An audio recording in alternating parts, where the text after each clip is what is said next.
So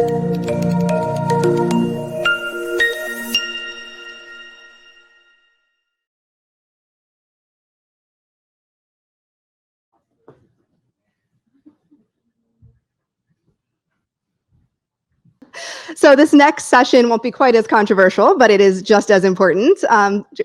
Gersande, please join me here on stage, having Gersande Chavez, who is the Vice President of Global Health Programs at USP.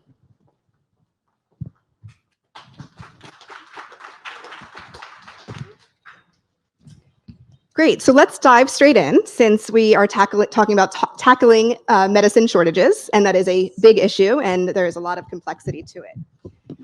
So as you know, here at Devex, we have a very sophisticated audience, so they understand that medicine supply chains, global medicine supply chains, is increasingly complex and vulnerable to disruption, which can lead to drug shortages all over the world. And as a community, which we certainly identify as, we know that identifying and predicting where the supply of particular medicines is at risk of shortage has been very challenging. So what I'd like to know is, if you can tell us really how this issue is being addressed and how we can get a better understanding of the where and when these potential supply constraints are going to pop up. Good afternoon, everyone. Almost evening, I think. Thanks, Jenni, for having me, and to Devex for having these important conversations. Much appreciated. Quick disclaimer, I'm just getting over a pretty bad virus, so I have to have some notes. I wasn't able to spend the whole week preparing.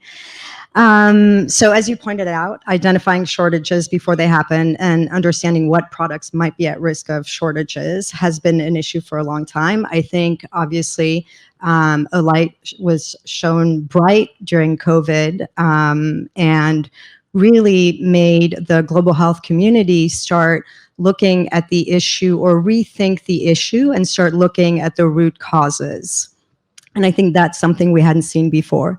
So previously, when thinking about addressing shortages or the medicine supply in general, when there was an issue, we were always quick to jump to, we need to bolster logistics, procurement, and distribution systems. While, of course, those continue to be an issue, from the work we do at USP, we know that many of the supply chain constraints are actually in the upstream parts of the supply chain. So that's from the raw material to the production before it gets to the patient. So we know, for example, that having very few production facilities, especially those that produce or manufacture active pharmaceutical ingredients or APIs, is one of the most vulnerable parts of the supply chain, but not something that was talked about previously. And when there are disruptions to those handful of production sites, the effects can be felt by patients everywhere. But again, we weren't thinking about the fact that that could be the root cause. And I think now we're just hearing a lot more conversations about it outside of the very scientific, technical experts that work in medicines production. So it really becomes essential to know where these APIs are manufactured, how many are being manufactured, but these data points are really hard to come by. They're not publicly available. So to help address this challenge, USP has aggregated a dynamic data set using our own proprietary data coming from 22,000 locations throughout the world. And this is based on the standards that USP sells to the pharmaceutical sector. And this is helping to inform leading edge signals of potential shortages. For perspective, this represents 92% of generic medicines approved in the United States. So really significant data set. So this tool is known as the Medicine Supply Map. And it helps identify and quantify risk factors to help guard against over-reliance on those few sites that I was referring to previously. And it provides timely information to decision makers. So we're in conversations with different governments, different parts of the US government, different agencies about how the data can be used both in the US and globally. And really in a world where supply chain disruptions are becoming the norm, have been the norm, we need to leverage all available data and analytics. So it's not just about the data that we're using, that's just one portion of it, but really leveraging all the data that is out there, combining it, and being able to paint a clear picture before the shortages happen. Great. So it sounds like you're doing a lot in the space of gathering this data, but I'd like to understand, how are you leveraging it and triangulating it to actually get to database decision making? So obviously, having a clear picture of the potential shortage is only the first step. Once we know where potential problems are, the key is really being able to do something about it. So I'll give you a few examples. If we know that there's going to be an antibiotic shortage, you can plan for alternative treatments. If you don't do this, patients may receive suboptimal treatments, which, as we know, can contribute to antimicrobial resistance. For high-risk products that might be in chronic shortage, we can think about how to diversify production and assess where else it might be economically viable to produce medicines or vaccines. And this is some of what we're seeing right now. And I'll get back to that later. We can also think about how to produce these medicines or vaccines more efficiently.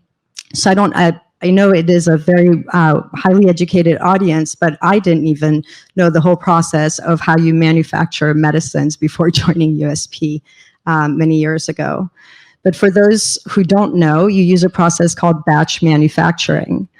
So the medicines go through a process, you make them in a batch, and there are several starts and stops to assess the quality. And when you're doing that, obviously it adds time to the production, but it's critical because we want to make sure that patients are receiving quality assured medicines. Now, if there's something wrong with the batch, you have to get rid of the whole batch. It's just like when you're making a batch of cookies, right? If you burn them, you have to get rid of the whole batch. So you're losing time and resources. There are other ways of making medicines. So one of the, I don't know if folks have heard about continuous manufacturing, but it's a strategy that's used by some companies, which basically has the medicine, and I'm going to really oversimplify here, but be created, let's say, one by one, going through kind of like a rolling process. So if something is wrong, if you find out that the quality is wrong, you're just getting rid of that one medicine. Again, very much oversimplifying for those who know how the process works. Now, we do have to say that continuous manufacturing does require setting up a different type of facility. And so it requires a significant upfront investment and specialized facilities. But once established, production can occur in a much smaller and more environmentally friendly footprint. And it also allows for more flexibility in production. So both of these processes are subject to the exact same quality standards, but monitoring is automated in the continuous manufacturing process, so it ensures the quality of the final product without slowing down production. So tying that back to the medicine supply map, the insights from the medicine supply map can help inform where approaches like continuous manufacturing could be used and have the biggest impact for patients. Great, thank you. I'd like to just bring the conversation home by thinking about how these new approaches and insights can expand manufacturing capabilities in Africa and in other regions around the world. Absolutely. So I think, again, getting back to COVID-19 pandemic, I think it's been said that we're no longer in a pandemic, which is very exciting, but obviously COVID is here to stay and we're all learning to live with it. But in many ways, it was a breaking point, right? I mean, it showcased just how inequitable access to vaccines and medicines is in parts of the world. So of course, those working in global health on a daily basis have always been aware, but I think now, more broadly speaking, the public is well aware.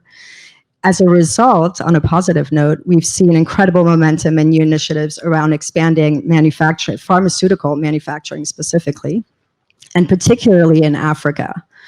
Work we continue at USP to be deeply invested and involved in. We've been doing so for decades. So for us, it was really exciting to see kind of this resurgence or excitement around, spreading out manufacturing in more sites and regions.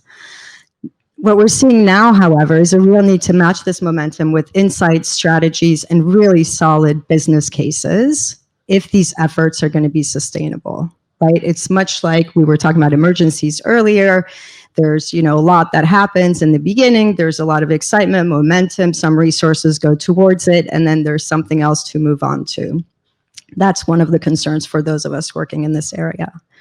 And it's also not just about focusing on manufacturers, right? It's really important to invest in the entire ecosystem around pharmaceutical sector and production. This includes significantly increasing the investments that go towards regulatory system strengthening.